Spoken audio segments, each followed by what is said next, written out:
So what we're going to do is, my glamorous assistant Kerry here.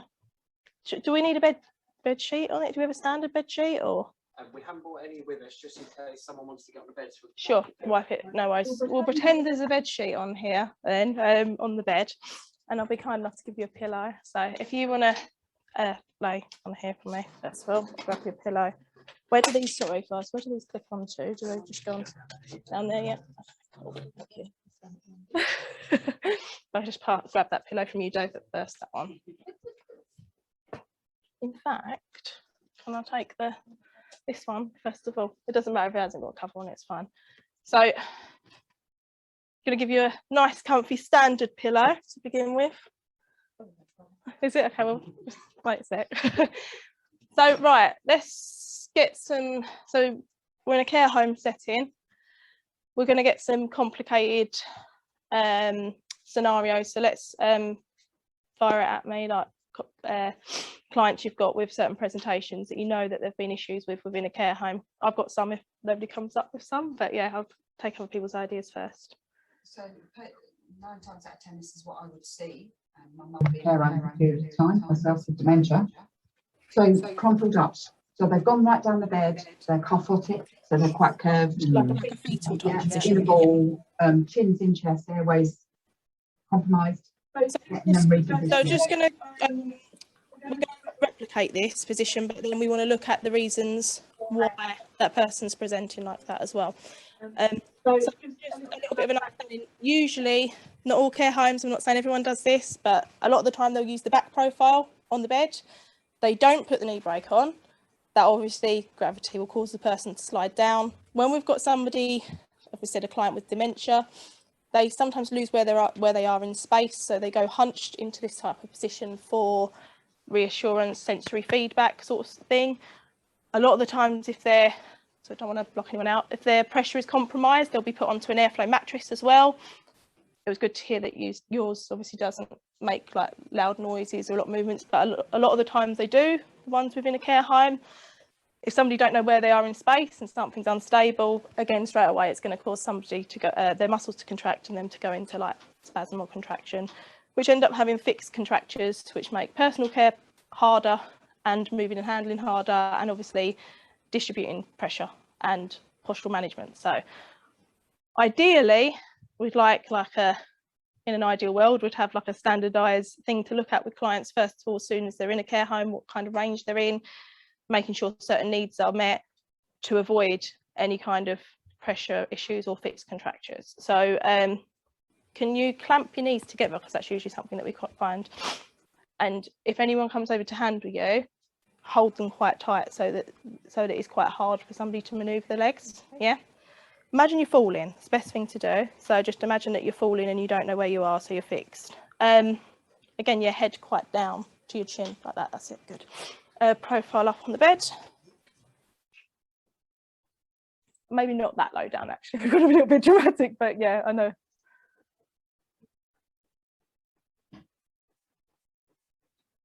Although an ideal position for like the optimum sleeping position is for us to be on our side, predominantly left, obviously alternating left and right for circulation, depending on the client.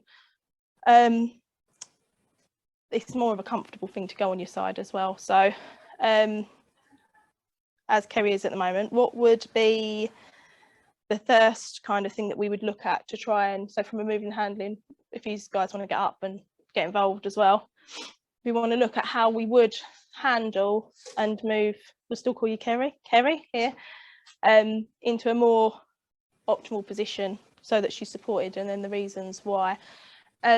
Hospital Direct's obviously got all the slide sheets and stuff for us to use as well, and use the adjustments on the bed as well. If we say that we're going to use a standard profile for now, and then we'll look at the advancements of using obviously the features that your bed's got, then what we would like to do is hoist Kerry into a chair and look at which chair is going to accommodate Kerry's posture and the reasons why we want to transfer her into a chair, because a lot of the time in care homes as well, because of how tricky it is from the moving and handling perspective, it's that they're put in bed and they're maintained in bed, but obviously we know the benefits of being able to reposition, and Sharon was talking about the conditioning so that the condition doesn't get worse as quickly as it can do. For example, we can obviously support that and still have social inclusion to be able to eat and drink, and it's about maintaining the level that we're at, kind of thing, rather than just accommodating how they are, for example. Has anyone got anything that they want to? Is anyone, somebody, Kat, somebody? So we want to get her in a best position first of all, so that if she is sleeping, so the bed is for sleeping and for resting, and then we want to do a transfer into a chair for day activities and to give more of a social inclusion. Do we find if somebody at this point, are they'd be sitting in a bed to fed usually, like to eat? They may come out for 3 or 4 hours maybe, but then after they nursed in bed, so it was main position and then in a nice seated functional position for eating and drinking as well in bed.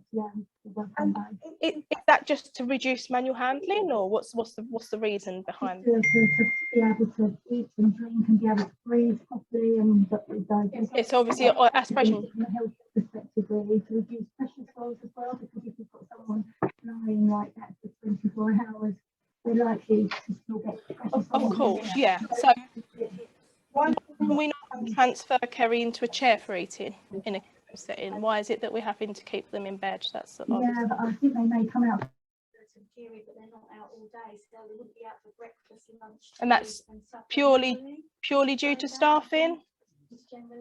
Is this purely due to staffing, would you say, just because there's not enough staff to get them out 3 times a day for meals, or is that? I think often people are left in bed because it's just easier, which is not good at all. No, so the reality.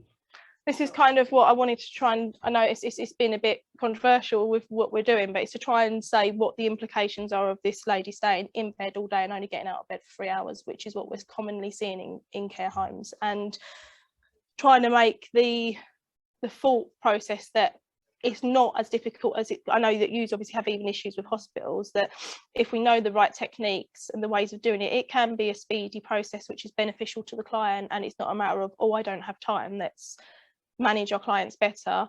Because at the end of the day, if Kerry is in bed for a very, very long period of time, she's going to become a harder patient to manage, even for that 3 hours a day where they're potentially taken out of the bed. And there's going to be more issues to do with pressure sores, obviously, postural issues, breathing. Over time, it's just going to get worse. Her digestive system isn't going to be working effectively. Her circulatory system, her respiration system, none of it's going to be working properly while she's curled up in that position. So we want to try and get a better position so that those do work, and then try and get her sat out so that her spatial awareness and everything is improved. Yeah, definitely. I think also when you look at a patient that's in a bed for a period of time, and especially with the elderly, we have it in hospital too, to be fair, because patients will insist on wanting to get back in bed. So a psychological factor, I'm in hospital, I need to be in bed. But we see that a lot, and we also see it a lot with dementia. They want to be in bed because that's their faith. We do get that a lot. So it's about making what they're laying on or being in something they feel safe in, because you'll get a lot more response from a patient. We see that a lot. I'm sure it's the same in the community. I think a lot of problems as well in care homes, if the bed rails are not used effectively with dementia patients, sometimes the carers, the way they roll the person onto the side, they're almost hanging off the edge of the bed. If they're in that fetal position and all of a sudden they'll be turned to her, say her left side, she'd almost be hanging off the bed, and the carer would kind of be supporting the limbs. And I think this causes then maybe agitation, aggression. The person becomes frightened. They might start to lash out or grab the carers, and that all becomes a moving and handling issue that's really common. And even from a carer's perspective, if they're having that response, inadvertently it's making the carers worried to handle the client in the right way as well, because if they've got that fear, when in theory it's just about being understanding of why their clients act in the way they are, and it's not a personal fear, and making sure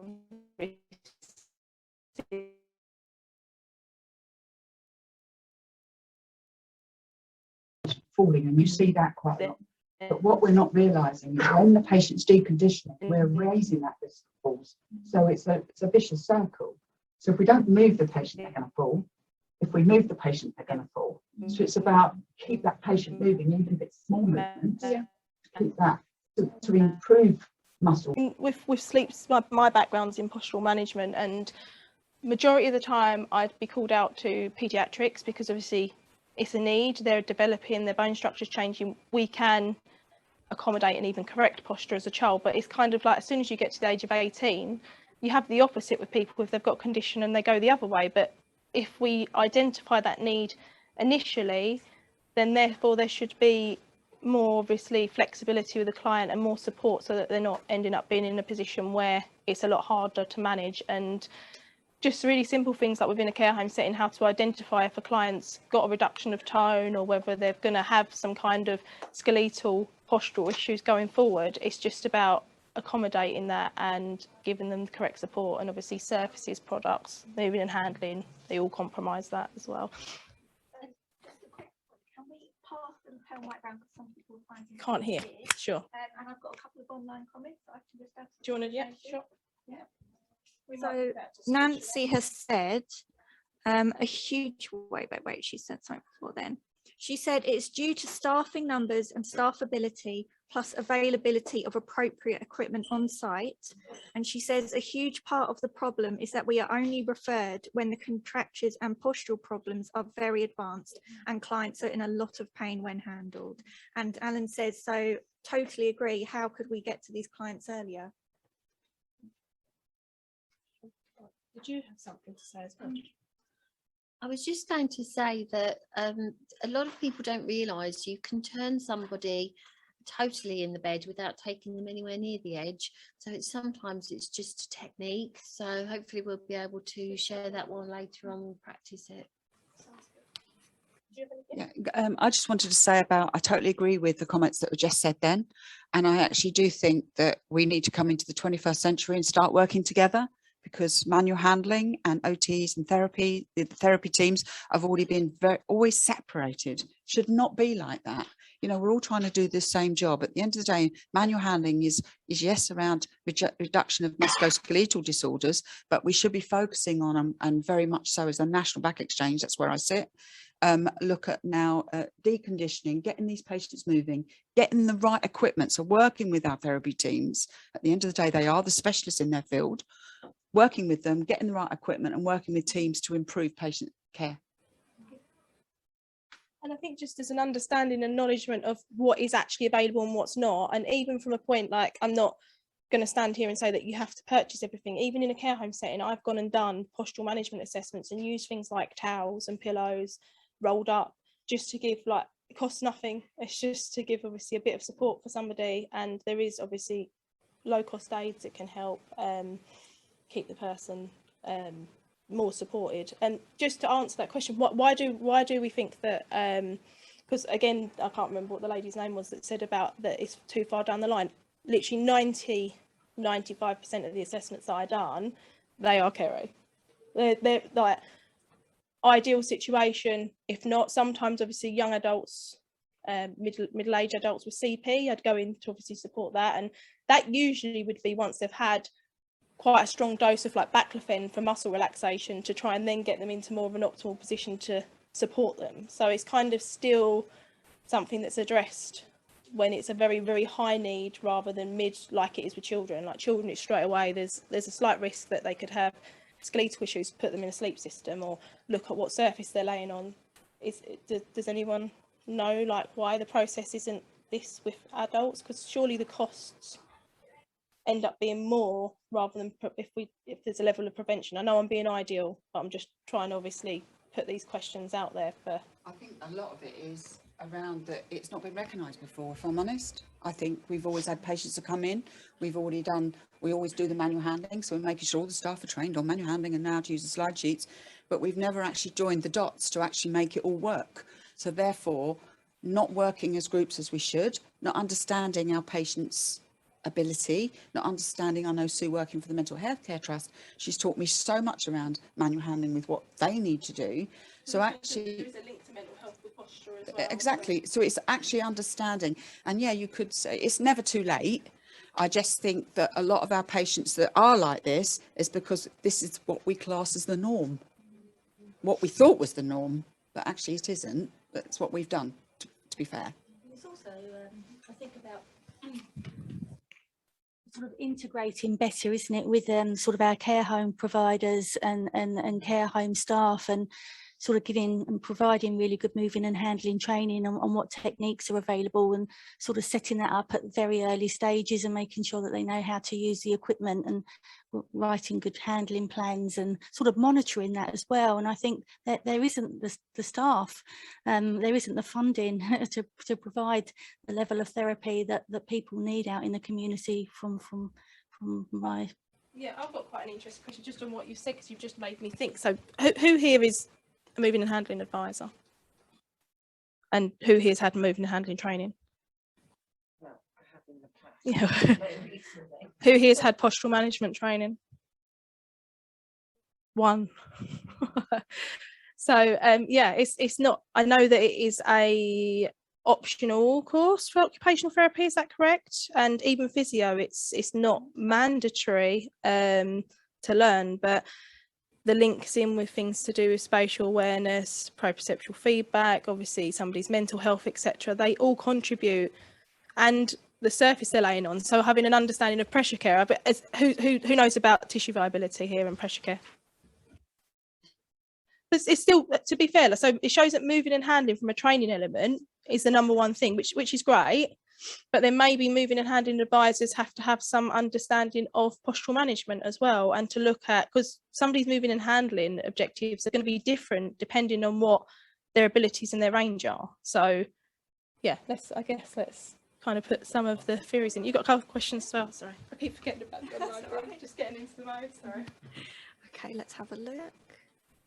So Jane Dolphin said, I used to give the care homes I worked with the Mansfield checklist so that they could begin to identify people with limited movement who were vulnerable to developing detrimental body postures in a timely manner, and they're available from Postural Systems websites. Nancy Temsit said, many of ours are worse than Kerry. We make our recommendations, but it is the responsibility of the individual care or residential homes to purchase the items, and often they don't. Nancy also said she's moving and handling trainer for many years, postural management, yes, TV and pressure care, yes. And Alan says it'll be interesting to hear what the exhibitor's point of view is on this issue. I don't know how to pass it around to you. I mean, the way I would, I mean, I've spent the last 20 years being mainly based in the community, so I see this over the years very often. I think with dementia clients that are in that fetal position, it's with dementia, if you touch the body, they will have very negative feeling to that, and they tend to, so we can go more tense.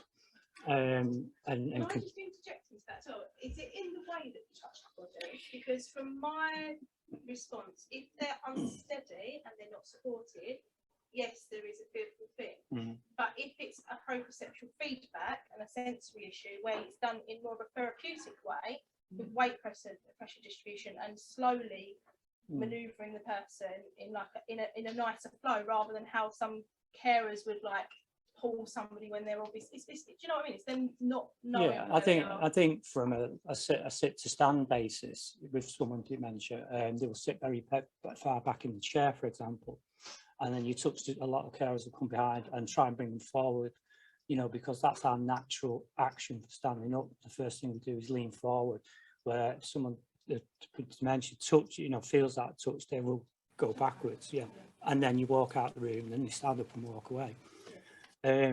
We have I use a technique with strap assist, where it goes behind the back and naturally prompts them forward, and that's all it takes to get into a stand. It's that prompt. So with the bed situation, I think for me, if we were attempting to, is it Kerry? If we were attempting to rectify Kerry in that position, then we would struggle putting slide sheets in. She'd get very agitated. It'd be a lot of, moving and handling effort on that part. So I would be suggesting to the care home that had that client you know, an in-bed system where Kerry was on the system, no fingers on the body, and we could move her back up the bed. We could attach the sheet to the hoist, you know, because when we turn some of the hoist, it's a lot smoother action. Yeah. Again, there's no hands and fingers on the body. And then we could, you know, put her in a nice, you know, postural position, you know, and we're going to put her into a sling. We can fit a sling in a very nice, you know, postural way. How would you do that without touching? Like, that's what I'm. So is it a point They're of sleeping on the sheet that we're moving. So when touch the sheet and place underneath? Is that to fit the sling? Oh, sorry. Yeah. So to fit a sling, you'd have to roll them, but then you'd have to. There'd be some contact, but probably not. There's a couple of ways we can sling fit with the in-bed sheets. You know, we can either attach it's got handles on the sheet, so we can actually attach it and get the hoist to do the turn. If we're getting very close, because my first rule of turning someone in the bed is create space, you know, to the direction we're turning to. So if we start to turn the person with using the hoist and the sheet, we can then move them back again and then carry on doing the turn. Do you think communication with the patient, even if we feel that they're not understanding, would make a difference if you're going to tell them about what's happening before and do it in Well, a I think yeah, I think you know, for me certainly, coming back to stand with dementia clients, a lot of people with dementia will not stand up because they see a black hole in front of them. So colours, you know, colours is, you know, very important as well. You know, so sometimes if we can put something in front of them, you know, and I often, red, yeah. I mean, again, if we have like a pillow with a red, you know, pillowcase on, and put that on the lap, and then they feel more secure about leaning forward on it. So it's all about looking at the colour spectrum and the touch. But I would certainly have a bed system in there.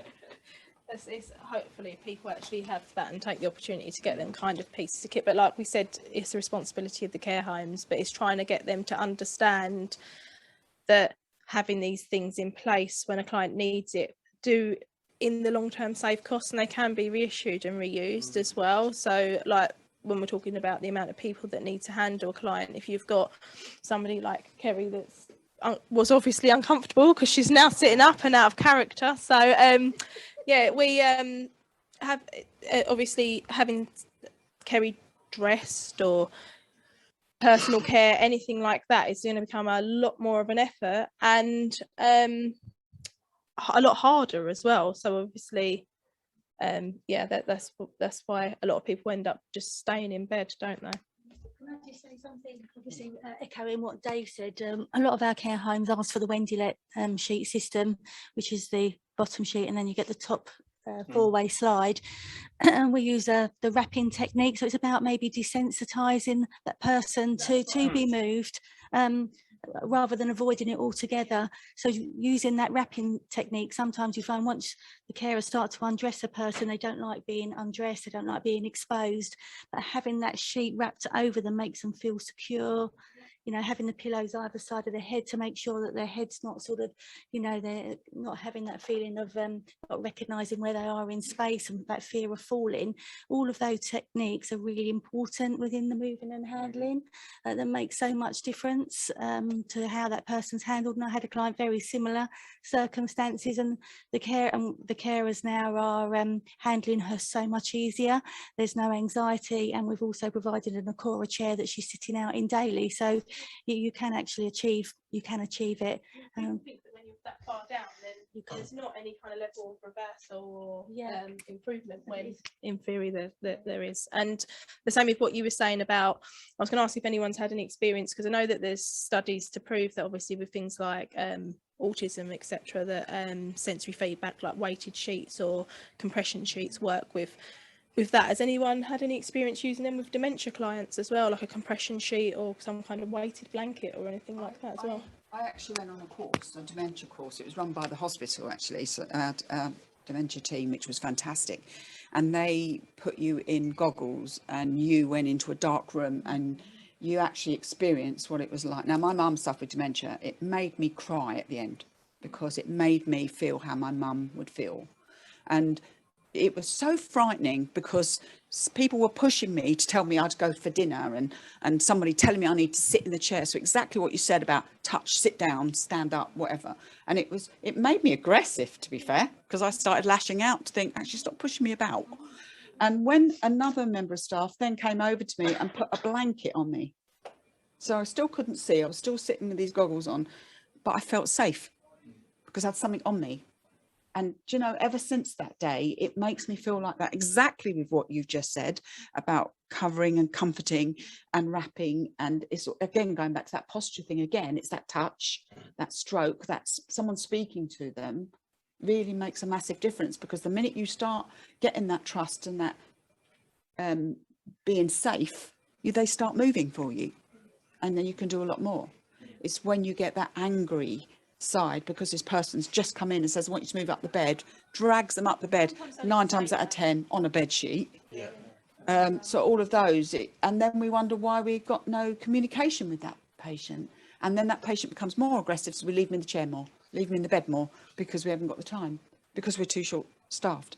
So a lot of it is around going right to that root and understanding it and working with your dementia teams. And so, sorry, Kat, saying about staffing as well, because if we're obviously trying to influence more people to go into the care sector and stuff, and if they're obviously going in and experiencing these negative symptoms straight away, it does put people off, isn't it? Rather than like the job that they're doing is making a difference and a change to somebody's life, and that kind of gratification within care as well.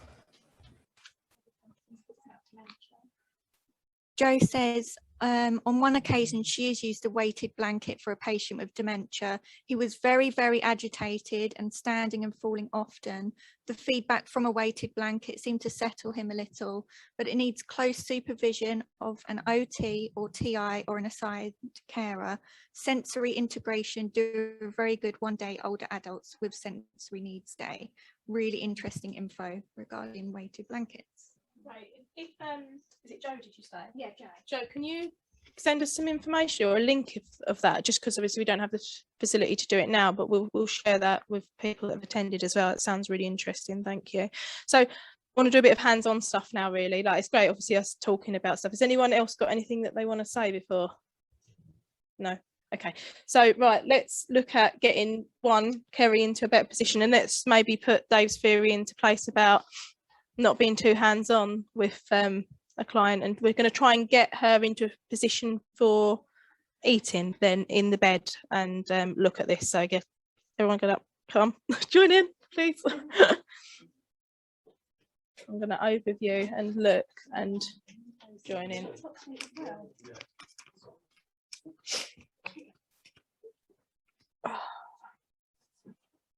Let's take some slide sheets and stuff over as well, so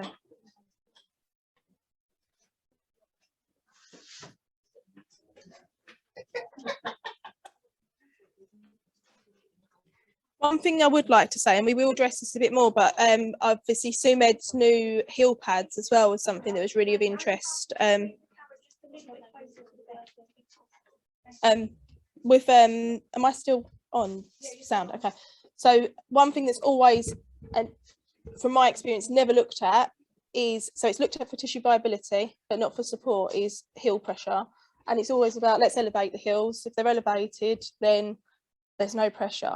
But if the heels are elevated and there's no surface contact, you are going to get issues, skeletal issues. So you're going to have foot drop, plantar flexion, plantar flexion.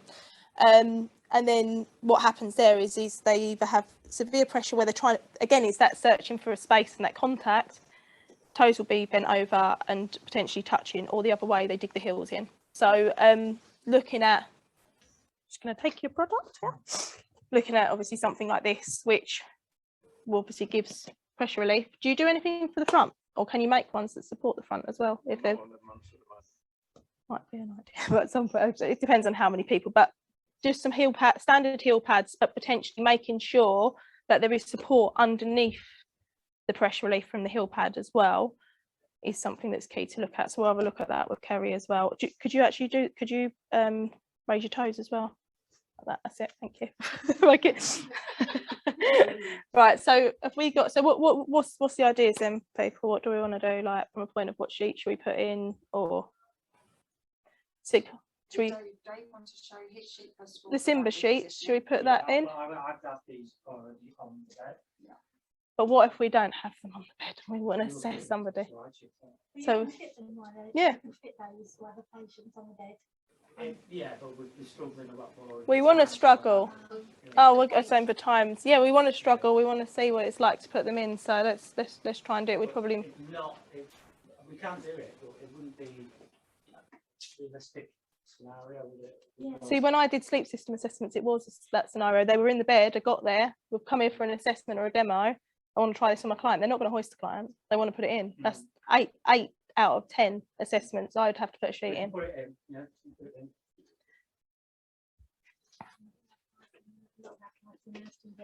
Yeah, and they don't have a hoist available as well, and they've changed the sheets yet. And even the same with hospitals as well, isn't it? The sheets are sometimes changed whilst the patient's in bed. Yeah. We don't have to go straight in and use it. We can use a standard slide sheet to reposition Kerry to make it easier. So if we move her along the bed, tuck the corners in, and then we'll roll her on, pull them back and do it that way. Would that work? Yeah, the way I'm doing it, I've got this space here, so I'm going to utilise what I've got. Okay. Yeah.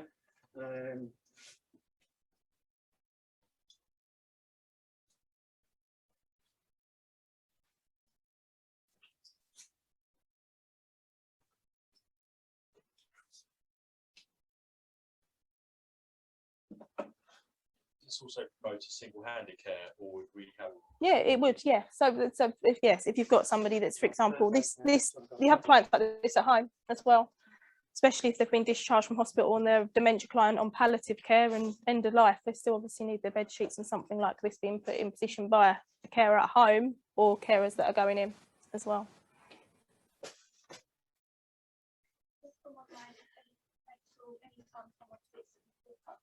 Oops. Could I take one of these mics off and just hand them around to somebody, Ian, if that's okay? Can we take one of them? What's the other mic? So we'll just stop a minute and I'll readjust. Just pause for 2 seconds. Yeah, that's okay. Yeah, you can carry on doing that. That's fine for now. Yeah. He's only literally turning it on and off, and we've got another camera running.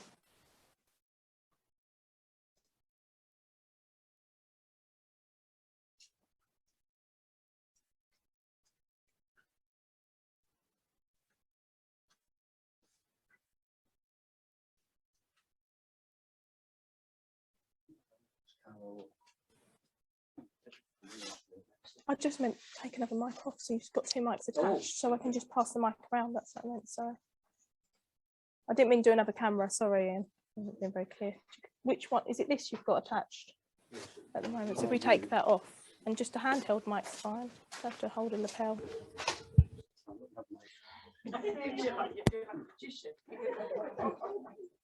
So can we just say what? So we've got a slide glove on, yeah. Sorry, yeah, sorry, just to show the people that are watching.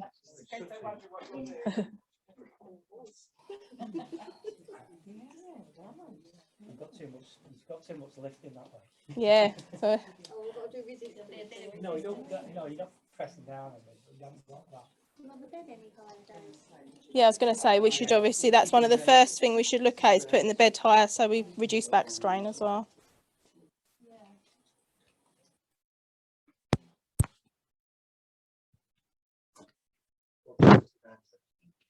A divan bed, yeah, good. Right, so yeah, questions. What if it's a divan bed? What's the answers? Your posture for fitting, so you would either technically look at kneeling on the bed, so you're actually down low level with the person. Oh, sorry, Sharon, say that again because the mic for now. Sorry, just because. So if you're working with a divan bed, which 9 times out of 10 you are working within a community until the right equipment has been brought in, so you'd look at possibly kneeling on that bed. And although we don't like to kneel on things because infection control, you're going to get more issues with your back if you don't do that than you would be with regards to taking, as long as you wash your hands thoroughly and that before leaving that property. But kneeling down gives you better posture. Most of our beds in the mental health are box beds because they can't have the height adjustable actions. We've just developed a bed that can work wireless.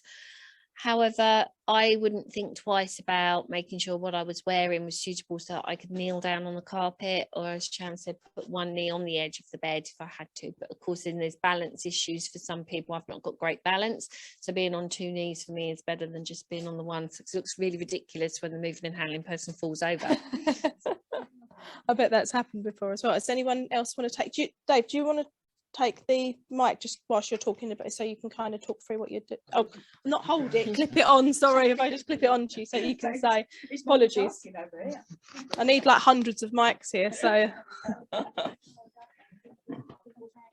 Rita, obviously, I'm going in from the back and I don't think you can see what I'm doing. Am I right? We've got a camera there so we can see Oh, yeah, somewhat, I get and that, there's yeah. another camera behind. What I'm doing with the glove, I'm going underneath Kerry's body, and then I'm putting my other hand underneath the glove that's tucking the sheet. Okay. Yeah. So what that is taking away any shear friction of me just pushing the sheet right the way through. Mm-hmm. Yeah. It is more difficult to put the sheets in while someone's on the bed, obviously, and I don't think without lifting the person up, there's nothing easy, you know. But what you can do with the little slide sheets, little gloves, is make it a lot more comfortable. Mm-hmm. So bear with me. Notice you've not really touched Kerry at all either, really, haven't you? So no, that might change. Yeah. But wanted to obviously say as well, from another point, if we look at the surface that Kerry's on central bed, is that what mattress is this? Is it what level? Do you know? Is it oh, so it's memory foam. Okay. Same with air. How do we find? Because obviously the movements you're doing, because that's semi-firm, it's not giving too much movement. If it was an airflow mattress, would it give a lot more movement or not? Or how does that? Static, so it's all the same pressure. You're pushing down on this matter. No, I'm not pushing down. I'm literally just laying. A lot of people are nursed in bed on airflows. The mattress will say on airflow. The carers wouldn't change it to static, but it is workable because you can press down on an air mattress and press the base sheet into the mattress and underneath. You know that. Well, that's easier, but is it going to make the person feel a little bit more startled because it's not necessarily. I haven't found it necessarily cause too many issues. Has anyone else found that an airflow mattress, if it gives any kind of it's easier to get your hands under? Yeah. So if you're going in to put slide sheets in, for argument's sake, so it's Kerry in this position, and deflate the cells around the where you might go through the lumbar region, because that might be orthotic. So wherever that shape is, wherever that indent is, you deflate that cell going from that angle. Yeah. So you're actually touching the patient or the client less. Oh, that's okay. Can be, but yeah. Oh, sorry, Sharon, you haven't got a mic. Oh, sorry, I just dropped it. But yeah, I agree that the beds we'd normally teach it that you'd be in static otherwise, or deflate that cell to put the equipment in. Oh, yeah. So having an active mattress and deflating the cells, depending on where the kyphotic curve is on the individual, you deflate that cell, and then you'd put the slide sheet in to the areas where it was deflated, so it gives you more access route to go through. So it's less force, and it's actually a lot less when you're touching that patient because it's deflated. If you're deflating the whole thing, yeah, that person is going to really feel that, but gradually they don't. Good idea. I think sometimes in the communities to get all the carers trained on how to deflate cells for every cell, and you have so many different carers coming in, you know, during the day. It's an area that hasn't really been touched upon in, you know, in my area at all. Yeah, and even myself going in, I don't normally tamper with the airflow mattresses. We work with what we've got, but it's a really good idea to start learning that and to be taught how to do it. It's a shame we don't have an airflow mattress today. That can be the next one to bring along. But right, so where are we at now, Dave? We need to probably turn Kerry, I presume, so that we can get the other side in, or no, what I've done, I've got the base sheet and I've got the 4-way sheet underneath the body of Kerry. So rather than struggle to do that other side, what my intention is now is to bring Kerry towards me. So I've got a bit more space, because at the moment she's very close to the edge of that bed, and it gives me a bit of space. Obviously, the more you come over with a pillow, this is where my satin pillowcase comes in. Sorry, yeah. Do you want me to swap that over? Let's swap that over quickly. So that we've got. So Kerry, I'm just going to give you this pillow as well. Just raise your head. Sorry, no, very easy. It's my pillow inside, but it's got satin too on it. Yeah, but obviously, if you do have it this way, you know, the pillow will move a lot easier. You know, Just wanted to touch on the pillow as well. That's too high for Kerry's neck, but my friend that is doing a thing around pillows, especially in hospitals at the moment, saying about their fibre filled, not holding the mic up, sorry, one pillow doesn't fit all. We want to try and look at the positioning between the scapula and the shoulder, and having that space filled if they're on their side, to keep the spine in a neutral resting position. Again, that's going to obviously avoid kyphosis, scoliosis, etc., where they're positioned differently. So Kerry's head's obviously above her shoulders, so she would need a smaller size pillow, which I'll change the cover in a minute because it doesn't go well with the bed, but we'll look at that in a second once we've repositioned Kerry. yeah.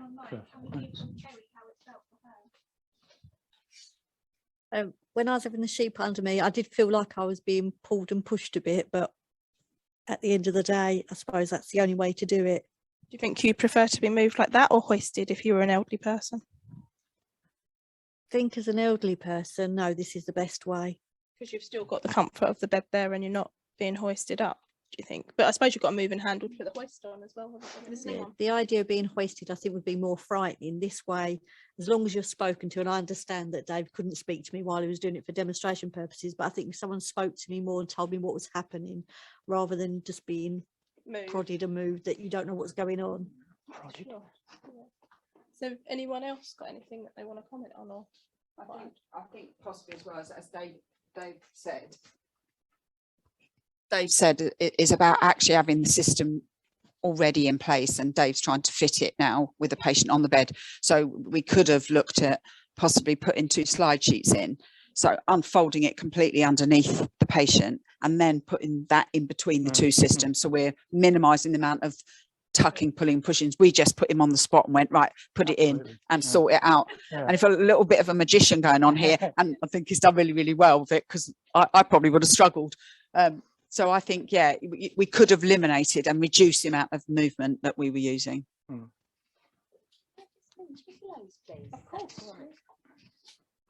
I had an experience being the model for one of these systems many years ago, and just be careful when you tweak a pillow, because they gave me a whiplash and they only moved it a few millimeters just to make it straighter for the pictures. But you're totally right, Jay, we don't have a straight pillow. When we're sleeping, we normally haul the pillow round our neck.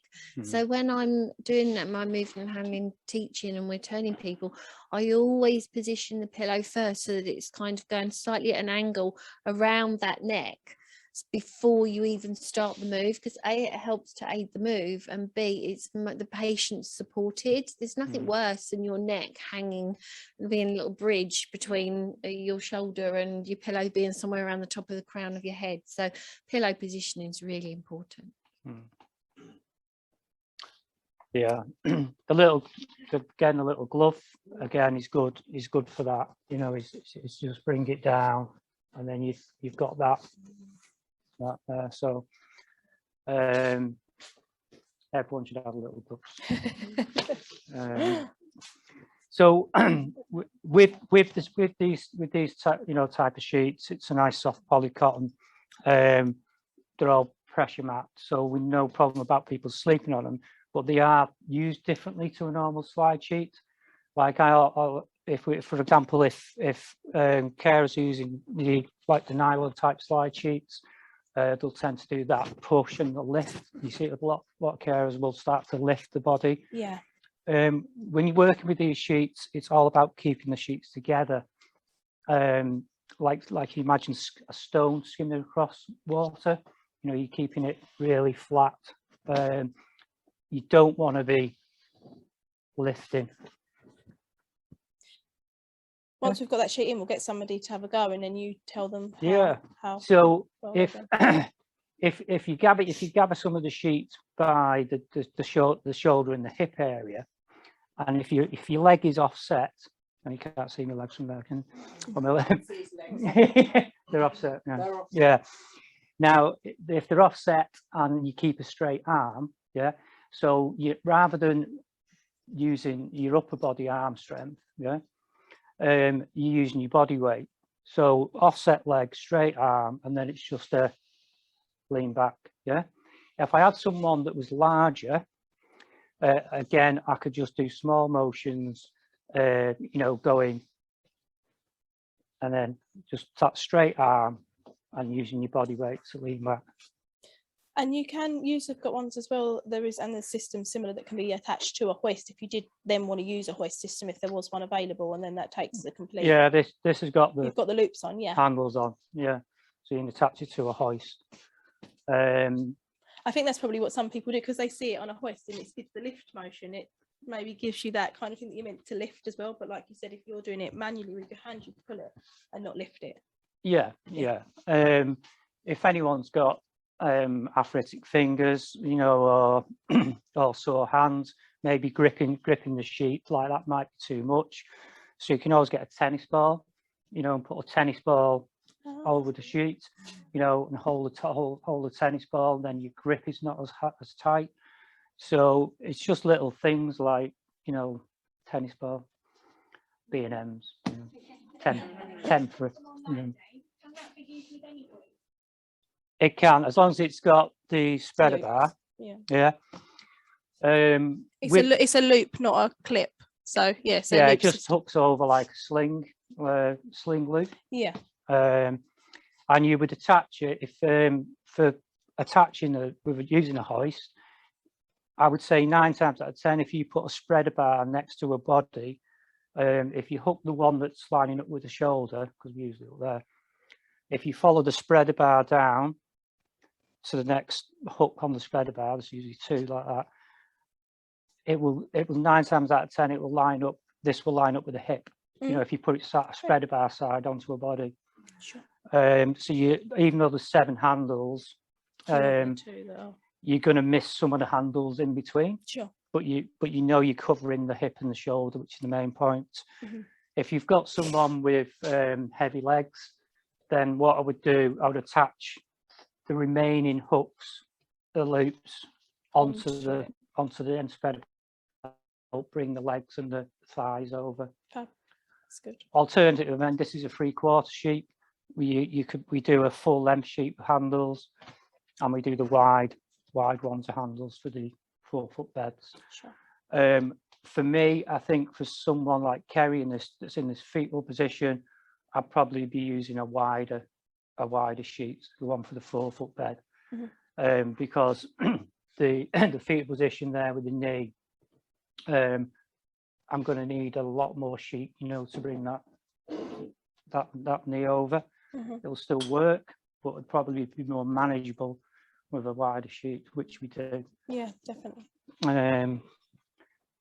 So I'm bringing Kerry over in that position. There's no hands yet gone on the body. I know you said there was a bit of tugging and pulling. I didn't know it was that rough, Kerry. Do you want me to move that pillow? Yeah, please. This, I think, the mattress I've got today is slightly wider, is it? Yes. Oh, okay, sorry, I've not made it easy. Sorry. Let me try and help with this. It's not a standard width mattress.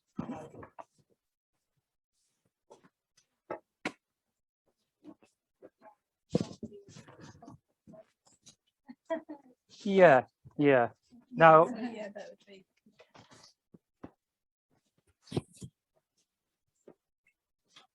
Now I don't. How do these work with incontinence? Did you put the incontinence sheet? Yeah, you'd have you put your conti pad on top of that if you needed to,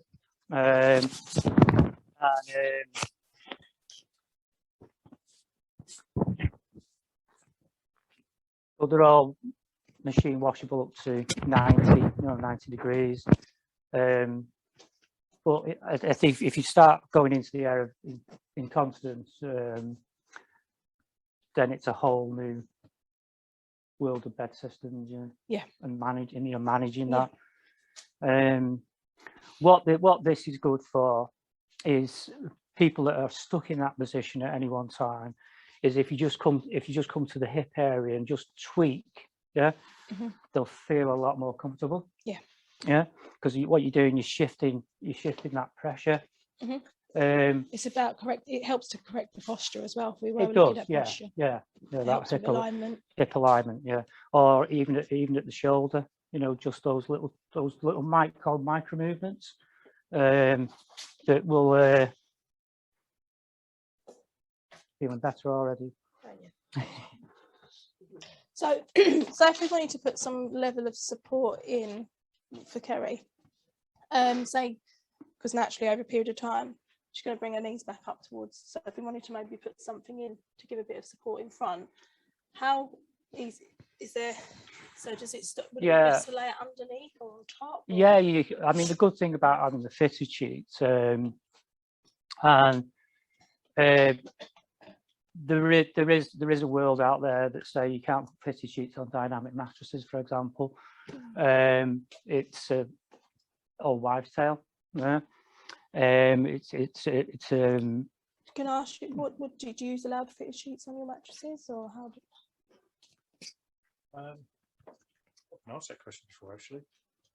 Yes, you can fit fitted sheets, because if they've got the long enough side, as long as it's not restricting the airflow, isn't it?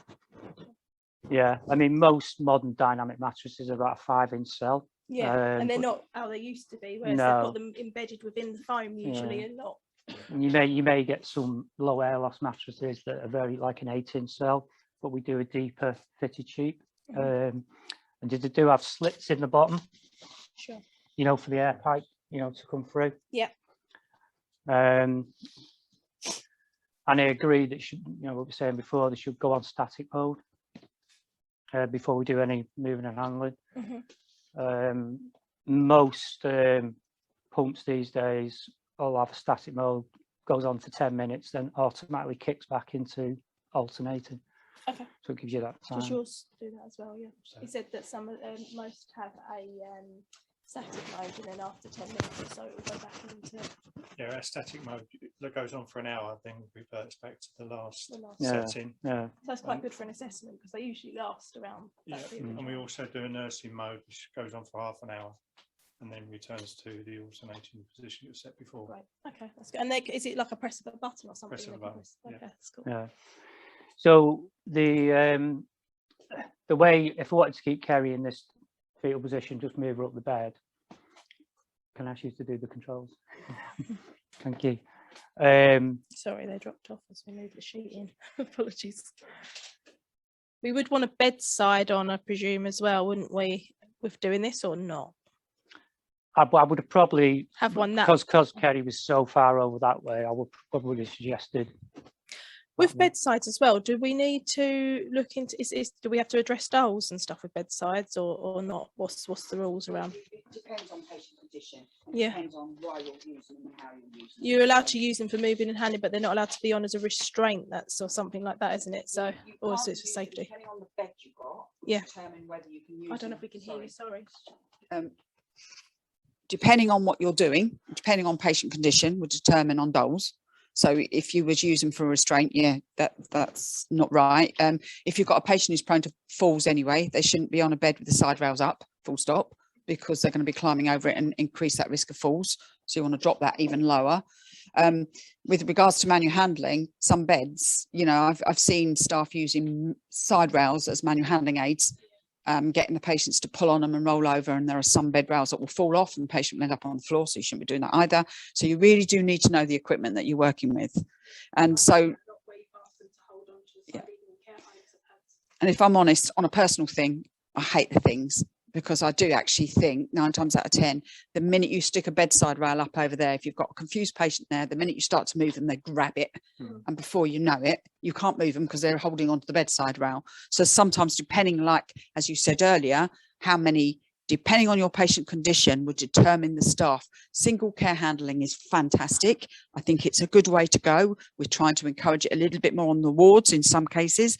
However, we have to realise the level of our patient's ability, and we've got to bring the two in. Yeah, you've got to have your two. And there's splits in that position, then you don't need to put a bedside up. Is that the case, or you do need to when there's?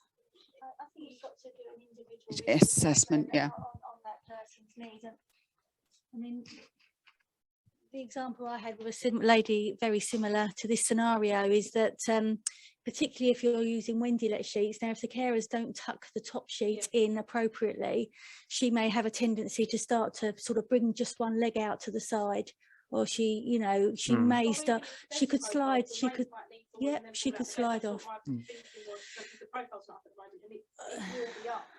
Yeah.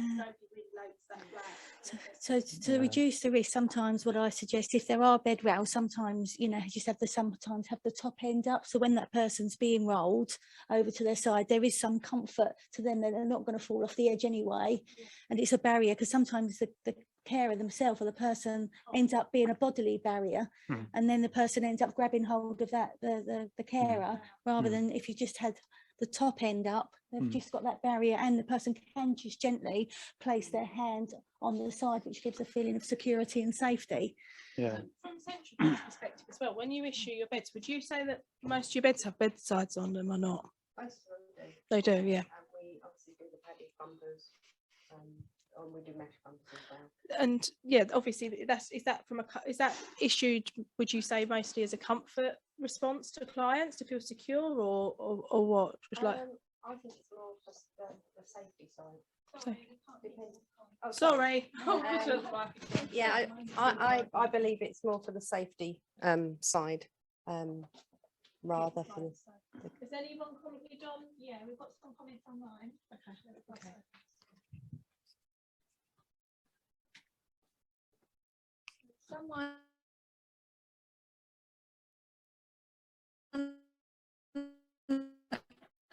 Someone has said we use low-level beds and mats. And someone else has asked, Dave, how often do you need to do earlier? I'd probably mainly to keep the micro movement to someone that's very, you know, placid in bed, very, you know, contracted, and doesn't move around a lot. If they move around a lot, you know, after some movement, they're not really going to need them. But anyone that is like Kerry is now, doing a good job at staying like that, is that little tweak, you know, by the hip. I know if Kerry would say, like, that feels better, doesn't it? Yeah, because I've just takes the pressure off. Even we know, like, if we can reposition ourselves in night, how many times do we move? Quite a lot. Like, it's like we sit in chairs. But if you sat in a chair for a long time, you will move, but you subconsciously do it because your brain is sensing pressures building up. So you just need to tweak a little bit. So obviously it all depends on the care plan and how often they're getting visits from the carers, I guess. And did you have something to say about dolls and stuff? Thank you. Because we work for the Mental Health Trust, we are not allowed to use safety sides because they can be for self-harm. Some of our clients do request them because maybe they've been sleeping on floors for a while and now they're suddenly back in a fairly narrow bed, so they would want it. So there's a patient safety side assessment that's part of the physical health checks they have to do, and that safety side asks questions about capacity to understand the reason why it's being used, the dolls, as you said, to make sure that we're not using it to restrain somebody. And as they said online about using low beds, crash mats, we have one bed that goes really, really low and we would have with a crash mat.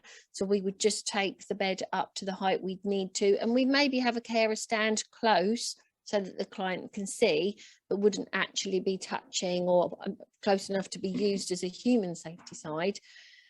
The other kind of bed that we've been trialing is one that has split sides, as Joe recommended, because then, and the safety sides have been designed to be a bed pull push for self-positioning.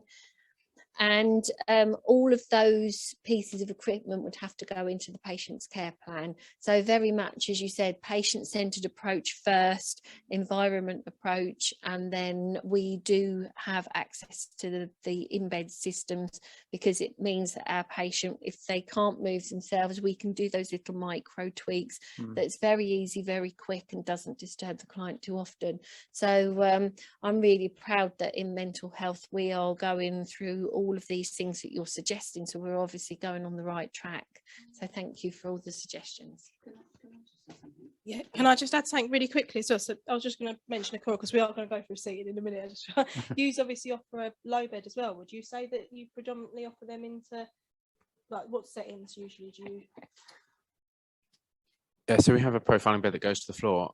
The reasons for issuing is normally bed falls, which is an obvious one, and the second reason is independence in and out of bed. So people might be actually crawling in and out of bed in some cases, and also it helps to lower the bed down so you can get your knees above your hips to really push back. Community is where we do, like, we do I should say, so most of what we do is in community, probably 8 out of 10, and of the 2 out of 10 would be care homes. Mostly care homes will have, say, 1 or 2 for those residents where that's relevant, as opposed to doing them across the board. What about for maybe like young adults, like LD clients, like where there's potentially an issue with from a safety element, like you said, just so that they're not.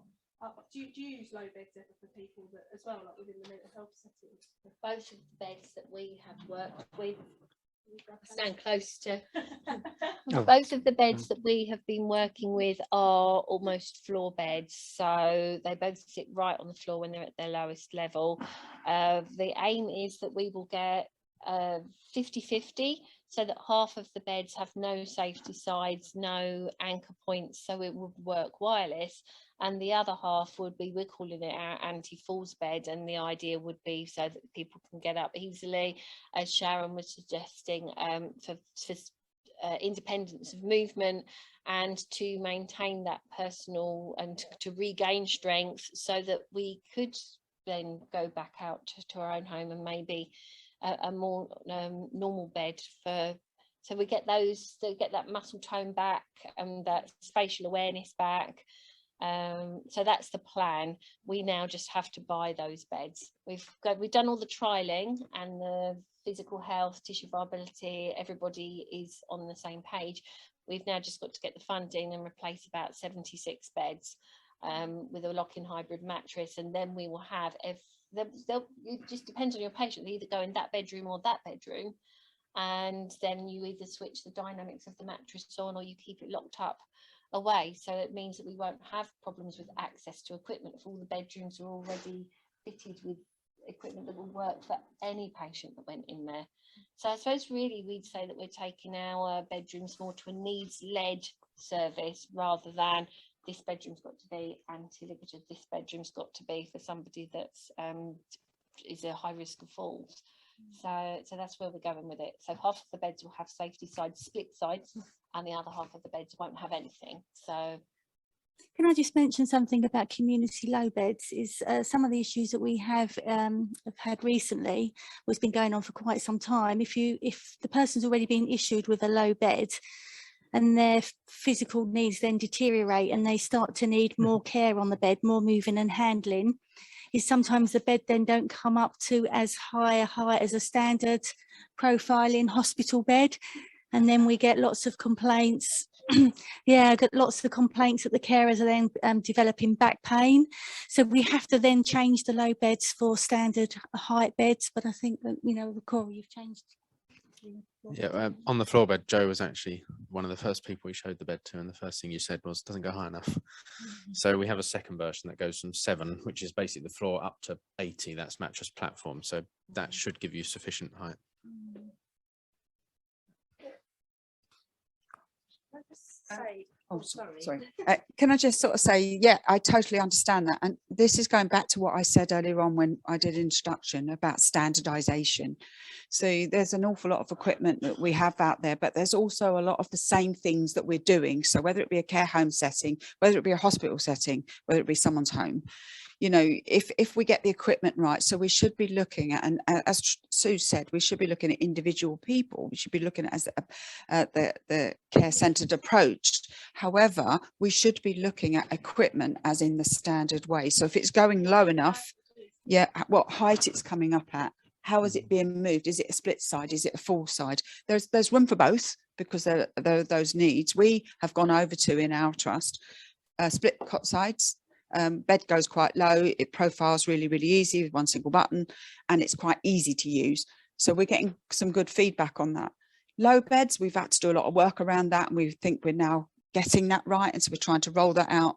But where we find it breaks down is when our patients then are discharged and there may be different equipment again, and it's not fault of the discharge team, it's just there's no connection between the two. There's no working between the two about bringing that together and working. And I don't know whether my colleague sitting over in the chair over there feels the same way, just that we need to start talking and getting all the same equipment and moving it along with the patient.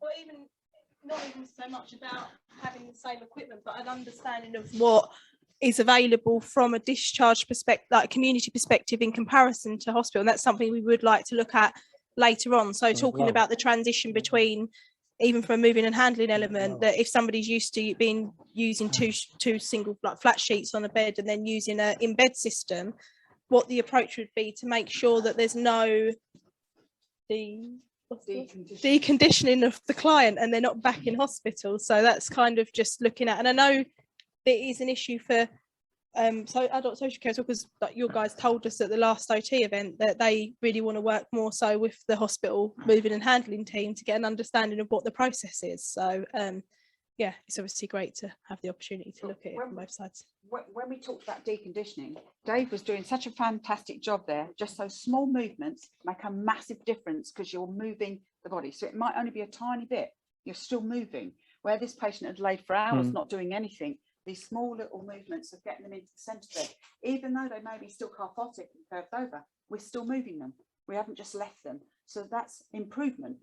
So then we lead on more, which we'll probably talk about later on, what we can introduce from hand mittens to slide sheets on using low cost items, arm and movements, stuff, yeah. to head movements, to get that body functioning again and getting that patient moving. And those small movements did make a difference, because while I was just laying here, that slight movement moved my hips a little bit. And I don't think they could hear that, but I'm sorry. Okay. I'm just saying those slight movements did make a big difference when you've been laying in the same position. So what we'll do is we'll get you, you wanted to say something, so didn't you? Sorry. Yeah, I just wanted to say that Central Bed have introduced a new bed, and it is a floor bed. So I think the start height is 8 inches, and it's then got the scissor action. But it is a new product of ours. So just to let you all know. Sorry? Have it around the edge. Yes. So if someone's got a risk of hurting themselves, everything goes underneath the bed while it's down on the floor. So if someone utilises the floor space, they can't bump into it, hurt themselves, cause grazes and bruises. So, which I think is really good, because you do get low beds out there that the side rails hinder, because even though the side rail's down, because they don't tuck out the way, they're still in the way, so therefore the patient's got a little bit of a side rail they climb over, and that small amount makes a massive difference if the patient is confused, because even the smallest of falls can fracture a neck of femur. Yeah, sure. So right, ideal if we wanted to get Kerry into a position for eating, it would be to put her on her back if she can tolerate that, I'd presume. Yeah, so does anyone want to? I wouldn't put her on her back till I've moved her into the position of the bed. Oh yeah, yeah, so sure. That'd be the last point, so that she's still, we're not making her feel like suddenly rolling her over, and she's still in the wrong. So you'd get her in the right position and move her up the bed, and then Kerry's actually done it for us kindly and just got higher up the bed. We can do a little bit, so we can go a little bit further. I think that was my next thing on it. but before he went to the toilet. There would have been an incontinence issue then as well. We would have had rechanged the sheets and everything. So There it would have been. would have been. I think for me it was if you've got profile in bed, I would always, and I was moving someone up the bed, I would always first put the knee brake up. Yeah. No matter where anyone is on the bed. I like the fact that you said that as well, because the first go-to thing is to put the profile up, not the knee brake. And then obviously when you're on a in-bed system, if the profile's up without the knee brake, they slide straight through. Like, I mean, I've even experienced this in acute settings in hospitals where they don't utilise the knee brake, and like, people with hip replacements come in and their foot's taking all of their weight through the footboard of the bed, and because they've not put the knee brake up. But yeah, if I raise the knee brake, I'm utilising the profile of the bed, and it's going to give me gravity. Yeah, so gravity is going to be going that way, because the chances are someone is around here. So if we knee brake, sorry, I'm just going to move that sheet out. The good thing about the gloves as well. That's okay. Yeah, I was going to say. I didn't know it went that high. Yeah. It goes really high. Yeah. It's high, isn't it? Yeah, that's fine. Yeah. So I was just saying, the good thing while I've got the glove is if you're on bed sheets, it's really good just to run the hand, put the glove, just run it along the body like that. Because when we're lying on sheets, sometimes the skin does start to fold and get creased under it. I was going to say, talking of which, do you find with your mattresses in your home river that dependent on the sheet that's on it, it compromises the pressure level? Because obviously with skin shear and folds in sheets, so do you have like a recommendation of, like, do you usually prefer to use like a 4-way stretch or any kind of sheet? Because predominantly in hospitals they use the flat sheets, so them horrible thick material that do the complete opposite to what we want, don't they? I guess I don't. Yeah, it's important in the hospital environment you keep those sheets straight, because even on an active mattress, it's almost a bit like this person's on an active mattress. Move that way. Oh, sorry, I've moved. Sorry, no, you carry on. It's fine. It's almost a bit like if a patient's on an active mattress, we don't need to move them, because I think actually they're on an active mattress, but actually it isn't that at all. We still need to move them. And bed sheets become very, very crumpled. So if the patient's moved down, it's all rucked up underneath. And I've done a lot of work with tissue viability. You can see the amount of pressure that's building from a rucked up sheet. And right down to what you were saying about heels earlier on. And we've done a lot of measurement on this, where we profile beds and we look at, actually we're profiling this bed because we want the patient to sit up. And as the patient's coming up, the heels are sliding down the bed. So as you were talking about earlier on, all the shear around the heels was phenomenal. I'm forgetting that actually the beds that profile, if you do look at the movement between what's known as an auto egress on the bed, will actually reduce that massively with that both coming up together, because actually the patient's centering the bed. So it really is important that you look at the type of bed and how you're using it and how you're sitting the person up. So if we're looking at the heels from the point of shear, just whilst you mentioned that, sorry, we're going to just talk about the heels about shear, because I've seen that loads of times as well. So if somebody was wearing, I'll ask you, so I'm sorry, if somebody was wearing these, I presume that these, sorry, Mike, trying to sort it out, these ones would probably move easier against a sheet than this would. That also reduces shear, but it glides across the top. The top, yeah, because I just felt both of them, for example. So if we was looking at if it was caused by shear of the person digging in, obviously it's reduces shear because it, so I was just asking you how it works kind of thing. So obviously that takes the movement instead of the skin. I presume that's how in effect like it would work. So if they was doing that, but then that probably would take more movement. So I guess again, if we was depending on what type would be best for the client, would we be looking at how much they're being moved and where they're digging in, or like, what would your recommendations be for that? Yeah, you would have to look at the mattress they're using as well. If it's a foam mattress or alternating, it's just this is not very good.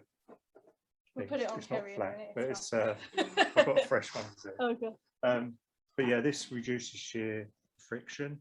It just glides across, because normally a lot of the weight is not on, even though the set of mattress they sink in and merge, but it does glide across the top. The hill, yeah. So that takes basically the outer layer takes the friction and Yeah. not the skin Yeah. on that one. That's So it. whereas yeah, it'd be good to see the movement between the two. Yeah, because I can even feel that by, I don't know whether Ian, you can see like where I'm putting my hands there, it's actually the gel that's moving and not obviously the skin. So you see that would help from that point. I'll pass them pass that around for everyone to feel of as well if they want. Sorry, carry on. There we go.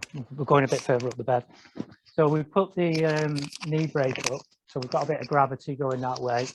And then again, if we come short, shoulder and hip, but instead of having that movement where you're looking more to the foot, the right hand foot, the foot of the bed where you're on, because you tend to twist that way. We're going to do it on an angle. Yeah. So I'm going to look at the opposite side of the bed, so my body keeps in line with the way I'm pulling. So it's shoulder and hip, it's offset leg, and and then back in, and then we can go the other side and do the same movement. So shoulder and hip facing on that diagonal, and it's a lean back. Don't think you can get much more up, but you're up there, aren't you? You're Yeah. right up there, yeah. Yeah, we're right up there. To be If fair, we if we wanted to look at the positioning, ideally, if you're going to utilise the knee brake, you'd probably have to be a little bit lower. Sorry. If we wanted to, when you're rolled over, depending on where your knee position is. But I guess once you slide down slightly anyway, wouldn't you? For me, with a profiling bed, you're always better having the head As high up. as high up as you can. Yeah. The same for because- sleep system, because eventually, Yeah. as soon as you profile, they start sliding Yeah. down again. We teach that within manual handling. Yeah. The higher Yeah. up they'll come down into. Yeah. Good. But the profile of the bed, you want it to be profiling from the hip. Yep. Yeah? Whereas if you're too far down, they'll just start compressing the chest. Yep. Okay. Makes sense. If I was profiling Kerry up and she was on her back, then when the backrest is coming up, I'd either try and get this motion if the So person could do so it. you'd bring the profile up, then turn. That's what I was going to say. Yeah. No, if someone was lying on the back and I'm profiling the person up, I'll either get them to cross their arms and do this, yeah, if they can. If they can't do this, I'd bring the backrest up and do a little movement like that. What we end up doing there, we end up walking ourselves up the backrest, and it opens up the chest. Yep. Because profiling beds, you can come up and you can be very compressed around the chest, very hard to swallow, to eat. So we need to get that motion of going up. Yeah. Need to reduce the friction. Okay. If someone does that, they walk themselves up, yeah, as the backrest is coming up. Sure. So just in this position though, because if you look at Kerry now, we've actually opened her up a bit.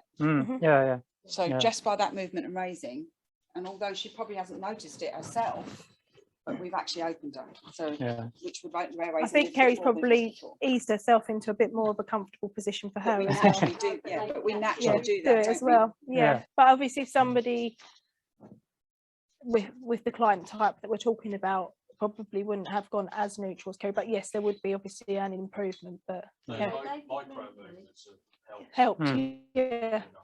Yeah. Even with your little slide sheet, you know, if you look at the little slide and then you put it through, then you can bring that up between the legs,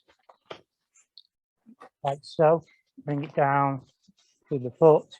But once you put that slide in, then that Easier to so yeah. just from an idea as well, just from a supplier perspective, like you guys that provide obviously moving and handling aids, do you approach companies that do sleep systems and stuff? Because really this would make their assessment process a damn sight easier, and then it'd be showcasing stuff as well. So do you partner with anyone like that? Yeah, or well, yeah. that's what I suppose. I mean, we get many questions to our sheets on sleep systems.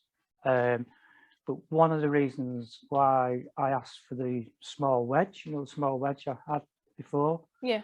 it was because of, you know, obviously to cover some children. Yeah. But my main reason, because people drift the legs out of bed. Yeah. And then I can put it under the fitted sheet, the wedge goes under the small wedge fits under the fitted sheet. It'd probably be a struggle because we've got a wider mattress, but on a normal mattress, I can get the little wedge under. Yep. So it's in that position. Yep. Yeah, and it stops anyone's legs drifting out. Yeah. Like that. But even from a point, if somebody that wants that bit of support and just having a wedge behind somebody's back, for example. So if, yeah, we could use the Kerry bigger was rotated at the hips and wanted to rotate back, but then brought this forward, which I see a yeah, lot. yeah, you could put You it can there. obviously Yeah. bring it. I'd say probably where that zip is would probably be more of her angle to position, and then we try and gradually bring. So you've got that sensory feedback. But you can fit the little wedge underneath the fitted sheet. Yeah. Okay, so you could do in theory do the same. Yeah, and then you've got the satin on against the body. And if just to talk about if postural management, so sometimes it can be if you're putting wedges and stuff in these tissue viability, and that might be an issue if somebody's got contact, and if they're using wedges. Obviously, speaking to you earlier on as well, you can do gel pads and stuff that can be cut or to size, so that could always be an option to put on top if there's a worry that having that support around them is going to cause skin breakdown, etc. as well. That's why it's also important as well when you're looking at beds to have beds that actually do the turning for you. Yeah. So repositioning, as you said earlier on, you can get patients into a really nice offloaded position from their buttocks. That's what I was going to say earlier on. If you've got somebody, unlike a dementia client that maybe hasn't got the ability to do it, but do it themselves, but with what you guys have with this bed, all of these like little maneuvers we've got, if you've got somebody that knows what they're doing themselves, they can use the control to put themselves in a better position. And patients are in pain. Repositioning.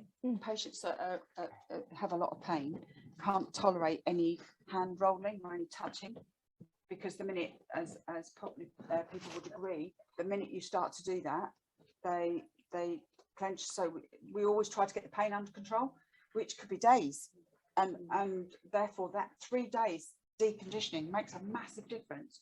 So having beds that actually can turn for you, and getting that patient rolling, so it's minimal movement for them, and the bed's doing the work, actually gets that patient moving from day one. So when we talk about deconditioning, it is so important about getting the right equipment from day one to keep that person moving and the space and the environment around them. Yeah. May I ask a question? Of course. How long does it take to? Just wanted to know, how long does it take to get a set of identified equipment into the client's home once you're asked from them coming out? Because I'm assuming that there are all sorts of funding processes and things that might have to be gone through. So if you've got a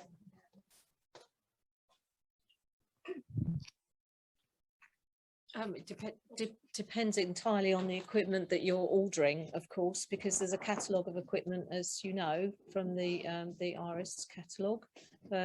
So there are standard, profiling beds. There are, if you're asking for a specialist bed that does all the turning that you're talking about now, that has to go through a. Okay, so I was talking about the specialist beds, which Health actually funds the beds for the contract in Kent. So there is an equipment review group that do actually select the beds that are actually on the catalogue, and they have done a lot of equipment review groups actually to look at beds. But I think the time is for us to be more joined up about this, and actually, we need to look at other people representing, like yourselves being on the equipment review group for beds. It would be great. That would be really, really good to have the moving and handling advisors on that. So, we can embrace all the different equipment that you use in the acute section.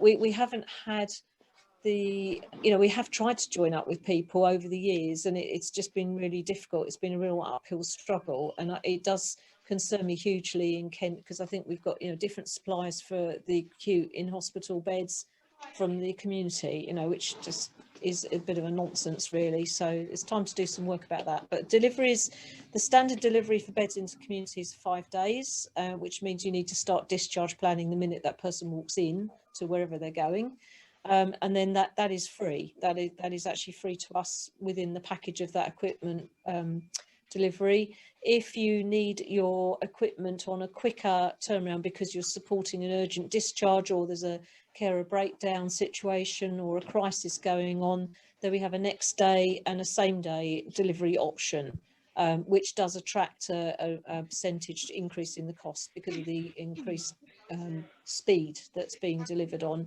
And we have to bear in mind, you know, whilst it's very nice, we do need the equipment as soon as possible, obviously, to support people in the community. Again, you know, we've got a contract with people with vans who go out and deliver this equipment that we can't deliver everything on a same day basis. It's just not practically possible to do that. So it has got to be balanced with the need of the person and what's actually going on. So, you know, with all the best will in the world, the ISIS contract do a great job, you know, but they can only do so much because of their own capacity. So, you know, we do need to plan our deliveries, but there are lots of different panels that do look at specialist equipment, including beds and mattresses, for their prescription and issue. Same for more specialist equipment in all other areas. So, Yeah, sure.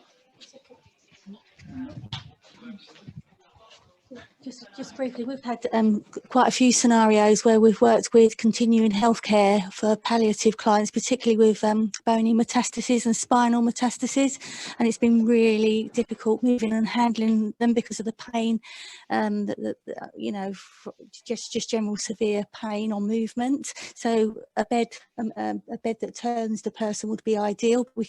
It takes so long to go through the sort of funding process, and we did look at whether or not we could rent, an option of renting beds on a short-term basis in the community, and that's something that's not really a system that's been put in place in many areas. And I just wondered whether or not that could be a viable, you know, way forward for particularly for sort of palliative care, short-term need. Yeah. But it's the funding from the authorities, whether they would rent equipment from suppliers. That's the issue, isn't it? I think. I think this is where, sorry. You've got that one there. I'll give you a cuddle. I think this is where exactly what you said, that it's time we all started talking. It's time we all started working together, because it's not just about the right bed, like you said, and working with teams and getting the beds that are needed across the board, but it's also about documentation, what the trust might do, what the community might do. So having an understanding of each groups, and not giving people misinterpreted information, because like Jane, you've even said that people go out and do assessments and then they get their hopes up they're going to get this piece of kit or this is going to work for them, and then they don't, and it lets the client down. Having that continuity of care inside a trust or in a community, wherever they're going, same documentation, same assessments, same people looking at what type of equipment, talking to people in their expert fields to see where are the issues, and then putting the equipment in. And I'm sure most of our audience listening today will say, do you know what, we all have the same problem. So it's just time to talk about short-term loan funding as well. I don't know obviously about the particular condition you've said, but there is obviously charitable associations sometimes that do rental schemes. So for example, like MNDA and places like that they will prefer, because of the nature of the condition, etc., that they will fund loans. Very expensive to buy, aren't they? Yeah. A lot of equipment's very expensive. A lot of specialist equipment is very expensive for local authorities to buy within a limited budget, isn't it? So instead of purchasing the beds, whether renting can be a viable option. Can I just say something just to that very quickly? I know some profiling beds out there where a turning bed's cheaper. Oh, yeah. So it's not always about that bed's dearer, because I'm sure these guys will agree with me. Yeah. It's about the product itself, because sometimes we think it's more expensive because it's doing a lot more things, but actually it isn't. And we get sort of like taken back and going, oh, we need to have that bed because it's cheaper. It'll profile, it don't do the turn, but actually sometimes it turns out the turn and the profile's cheaper than the one you've just chosen. Exactly, that's massive. I'm just gonna I know that we're kind of still in this session, but because we've been extremely delayed today as well, I know that these guys are extremely hungry as well, so and lunch has been sitting outside there for a little while, so we are quite behind schedule. So what I'm going to do is we'll break now for around 30 minutes or so, see how long everyone needs to obviously have their lunch, and I'm going to move the equipment out into the hoist because we're going to need to obviously do the transfer from there, and then we can go straight on to the hospital one straight after, because the setup will be the same anyway, so we can go on to that if that's okay with everyone.